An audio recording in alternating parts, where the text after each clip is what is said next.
我把果园借给表哥打理，3年没收1分钱，放假带孩子去摘点水果，表嫂竟要我按20元1斤付钱，我没有争辩，只是抱起女儿转身离开。1周后，表哥收到了从上海寄来的特快传递，里面只有薄薄1张纸，却重得让他当场瘫坐在地。那是一个深秋的周六，我开着车，载着8岁的女儿小雨，前往那片已经交给表哥王强打理了整整3年的橘子园。这片占地55亩的果园，凝聚了我外婆大半辈子的心血。3年前，我因为工作调动去了深圳，实在没有精力继续照顾这片园子。强哥，你和嫂子就当是自己家的园子一样弄，所有收获当都归你们，只要帮我把这片林子照看好就行。这3年来，我只有过年时才会匆匆回来探望一次，每次王强都会用力拍着胸脯保证：小芳你放心，这果园我照顾得比亲儿子还要用心。对于他的承诺，我始终深信不疑。车子在果园入口处那栋2层小楼前稳稳停下，表嫂周敏正系着围裙在院子里晾晒菜干，看到我的车开进来，她脸上的笑容明显僵了一下，随即又迅速堆起更加热情的笑容。哎呦，是小芳回来了，怎么也不提前打个电话说一声呢？嫂子，我正好休年假，带小雨回来看看。强哥人呢？你哥去镇上送货了，他现在可忙了。周敏的语气里带着一种难以掩饰的炫耀。咱们这果园产出的金蜜1号，在城里都是抢手货呢。金蜜1号，我印象将外婆种的都是普通的南秦曲正。可不是嘛，你哥厉害吧？专门请了农科院的专家过来指导，嫁接改良的新品种，1斤能卖到20多块钱呢。周敏说着，眼睛里闪烁着精明算计的光芒。那真是太好了，哥和嫂子都辛苦了。小雨，快叫舅妈。舅妈好。小雨怯生生地喊了一声，小手紧紧攥着我的衣角，眼睛却直勾勾地盯着不远处那棵挂满金黄橘子的果树。这次回来打算住几天？就今天晚上还得赶回市区，我就是想带小雨来摘点橘子，让她体验一下采摘的乐趣。我一边说着，一边从后备箱里拿出早就准备好的水果礼盒和给他们孩子买的玩具。摘橘子，小芳不是嫂子说你，现在这橘子可金贵了，这金蜜1号伺候起来特别费时费力，用的都是进口的有机维，成本高着呢。我愣了一下，没太往心里去，以为他只是随口说说经营的辛苦。嫂子辛苦是应该的，我就是带孩子体验一下，我们不摘多，就摘一小篮子给孩子尝尝鲜。那孩子别乱碰，这树上的果子都是有数的，碰坏了可得赔钱的。小雨被他那凶狠的模样吓得哇一声大哭起来。嫂子，你这是干什么？孩子还小，不懂事，你好好说就行了，看把他吓的。我可没吓他。小芳，咱们丑话说在前头，这果园现在是我们承包的，这些果子也不是大风刮来的，你要摘可以，按市场价20块1斤，咱们亲兄弟明算账。哼，你说什么？我说20块钱1斤。这3年我们起早贪黑，流了多少汗水才把这果园盘活？你倒好，在深圳享受清福，现在一回来就白拿，那天底下哪有这样的道理？我气得浑身微微发抖，倒不是因为那几10块钱，而是因为那份被践踏的面目全非的亲情和信任。周敏，你最好想清楚，你刚才说了什么？这片果园究竟是谁的？是你家的又怎么样？这3年是我们把它变成了摇钱树，你别想占我们便宜。就在这时，一辆半旧的皮卡车开了进来，表哥王强从车上跳下来，看到这剑拔弩张的场面，一脸错愕。这是怎么回事？小芳，你回来了，怎么也不提前说一声？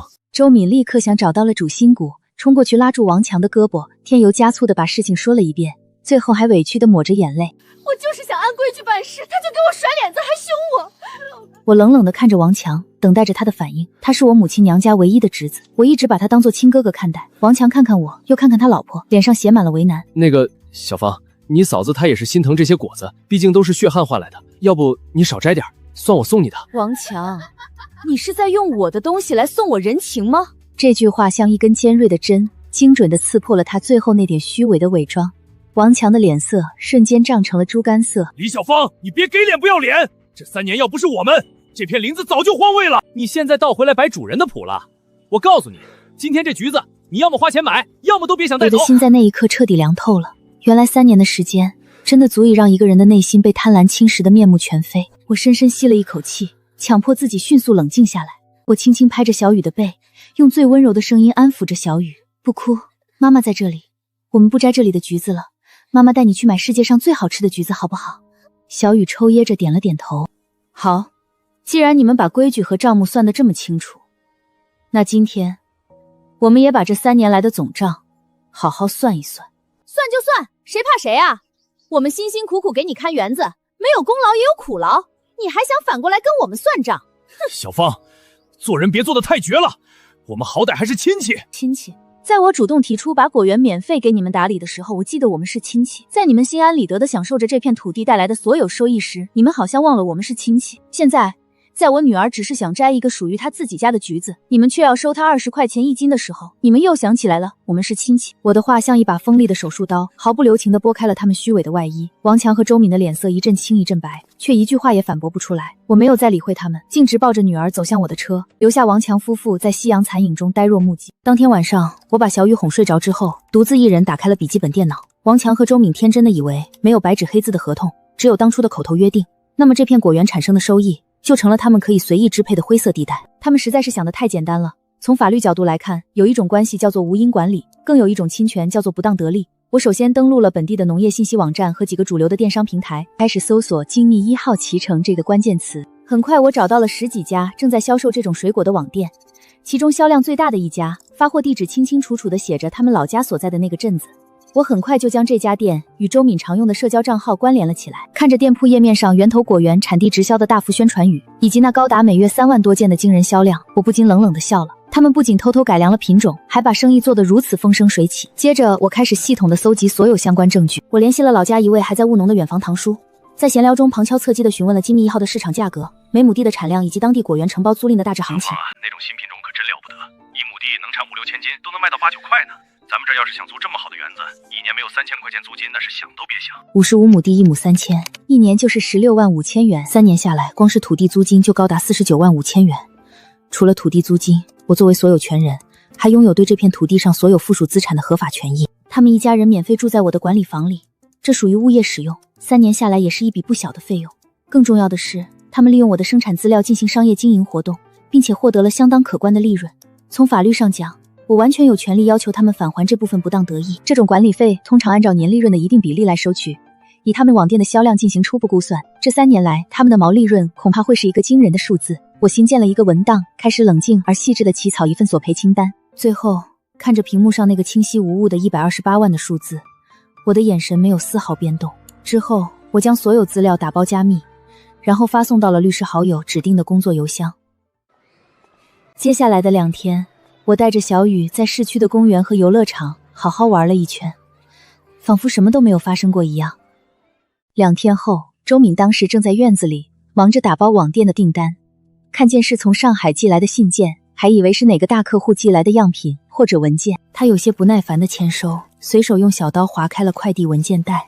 当他抽出里面那张措辞严谨、格式工整的 A4 纸，看到标题上律师函3个黑色加粗的醒目大字时，他的脑子嗡的一声，瞬间变得一片空白。要求王强先生、周明女士于本函送达之日起7日内，向我方当事人李小芳女士支付其代为管理赣南市某某镇某某村55亩菊园3年期间所产生的土地租赁费、物业使用费及经营管理费，合计人民币128万3800元整。看到最后那个128万的巨额数字，周敏只觉得眼前一黑，双腿发软，整个人直接瘫坐在了冰冷的水泥上。王强一把将律师函揉成一团，狠狠地砸在地上，双目赤红的嘶吼：呸！这个狠毒的女人，她这是要把我们往死里逼呀！啊！我当初真是瞎了眼，怎么会相信她那些假惺惺的好话？他们完全不认为这是自己应该付出的代价，反而固执地认为这只是我丧心病狂的报复。当天下午，我的手机就开始被源源不断的电话打爆。首先是王强，电话刚一接通，迎面而来的就是一顿夹杂着愤怒与恐惧的咆哮。李小芳，你个忘恩负义的白眼狼，我们给你看家护院整整3年，没有功劳也有苦劳，你现在反过来咬我们一口，你还有没有半点良心？我没有说话，只是静静地听着，仿佛在听一场与己无关的拙劣表演。他骂累了，嗓子也有些哑了，语气又不由自主地软了下来，开始打起他最为擅长的感情牌。小芳，我们是血脉相连的亲戚，打断骨头还连着筋呢。你不能这么对你哥，那128万你又不是不知道，我们根本拿不出来，你这是要逼我们去死啊！现在终于又记起我们是亲戚了。王强，现在给你打电话的不是我，是我的代理律师。7天之内，如果我见不到钱，那么我们就只能在法庭上见了。说完，我直接挂断了电话。并顺手将他的号码拉进了黑名单。紧接着，周敏的电话又打了进来，然后就是各种三姑六婆、七大姑八大姨的轮番电话轰炸，我也同样平静地挂断拉黑。到了第4天，王强和周敏发现亲情公度和舆论施压对我都没有任何效果，他们终于开始慌了神。见面地点约在了镇上的一家老字号茶馆，我独自一人准时赴约。走进预定好的包厢时，王强和周敏已经坐在里面了，旁边还坐着一位我没见过的看起来50岁左右的中年男人，戴着眼镜，他就是吴德海。短短3天的煎熬让王强和周敏看起来憔悴了不少，我没有任何寒暄，直接开门见山。说吧，你们想谈什么？那个中年男人清了清嗓子，主动开口。李小姐你好，我叫吴德海，是周敏的堂哥，现在也在镇上的司法调解处工作。今天请你过来，是希望双方都能心平气和，把这个误会好好的解开。吴先生，我看着他，语气平淡却不容置疑。首先，这不是误会，而是涉及财产权益和不当活力的法律纠纷。其次，我今天过来，不是来寻求和解的，是来听取你们解决方案的。我的律师函上写得非常清楚，7天之内支付128.38元。现在时间已经过去4天了。吴德海的脸色明显僵了一下，他显然没有预料到我会如此直接，完全不给他斡旋的余地。周敏哇的一声就哭了出来，声音带着浓重的哭腔。小芳，你非要对我们赶尽杀绝吗？我们哪里有那么多钱啊？我们这3年挣的钱大部分又投到果园里买肥料，请工人改良品种了，剩下的也就勉强维持生活。你这不是要钱，你这是要我们一家人的命啊！他哭得声泪俱下，仿佛遭受了天大的冤屈。我静静地听着他的哭诉，等他哭声稍微小了一些，才从随身携带的公文包里拿出几张打印好的 A4 纸，轻轻地推到桌子中央。这是一份我委托专业会计师根据你们敏敏鲜果园网店的公开销售数据、物流发货信息以及生鲜水果行业的平均利润率所做的一份初步盈利分析报告。根据最为保守的估算，你们这家网店在最近3年里的总销售额不低于320万元。我稍微停顿了一下，目光锐利地直视着他们。周敏，你敢对着良心说，这家网店不是你在实际经营操作吗？王强，你敢说你没有多次去镇上的快递点成箱的发货吗？夫妻俩的脸色瞬间变得惨白如纸，他们做梦也没有想到，我竟然在短短几天内就把他们的底细摸得如此透彻。李小姐，吴德海的语气不由自主地客气了许多。就算他们确实挣了一些钱，可这3年付出的心血和汗水，那也是实实在在的。你看，能不能看在亲戚一场的份上，这个赔偿的数额，我们再商量商量。可以商量。王强和周敏几乎同时抬起头，眼睛里瞬间燃起了一丝微弱的希望之光。我给你们2个选择方案。第一，严格按照律师函的要求，128.38元，在剩下的3天内一次性付清这笔钱到账，这件事就此了结。管理房里的任何物品都不能带走，果园里的农具和设备都必须是完好无损的。第二，我看着他们眼中骤然暗淡下去的光芒，缓缓说出了第2个方案。你们需要在村委会和家族主要长辈的见证下，公开向我和我的女儿道歉，然后和我签订一份正式的、具有法律效力的果园承包经营合同。